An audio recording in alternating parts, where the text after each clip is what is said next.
There will be no undefeated teams left in the NBL after Thursday night's clash, and I will tell you the reasons why. But first, just subscribe to the channel, give this video a little bit of a like, and don't forget to comment and let us know what you think is going to happen in this match.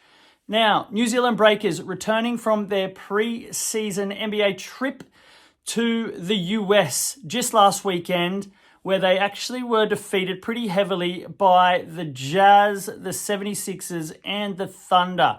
Now, some big performances by, of course, Parker Jackson-Cartwright, and an impressive performance by Moavi King. But does that help them when they return back to the NBL to compete in, just their third match of the season? Now, they come up against the Brisbane Bullets, who have the lightest schedule of any team in the NBL to start the year, playing just 4 matches in 4 rounds. Now, obviously, jet lag plays a big part in this, and there is some huge red flags from last season for the New Zealand Breakers. They lost their first 3 matches when they returned from the US in the coinciding trip last year, and they actually went just 3 from 11 in those first games in their return.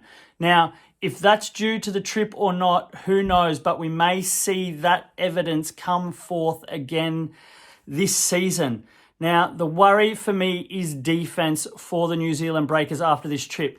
They actually conceded an average of 99 points in those first 3 losses last year when they returned from the US. Now, Brisbane, had a pretty shaky start, and it looked like it was going to be a long season for them. But they got their first win against Southeast Melbourne on the road in Melbourne.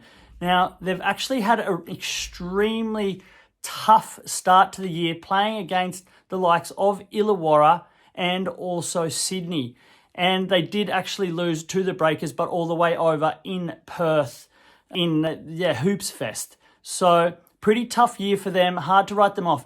Their offense has been okay. It's been averaging 89.3 points per game, and they've scored over 90 points in 2 of their past 3. So in this one, I really like Brisbane to cover as the 1.5 point favourite here, and also score over their team total of 90.5 points. They are the 2 best tips for Thursday night's NBL game. Now, don't forget, gamble responsibly and happy punting.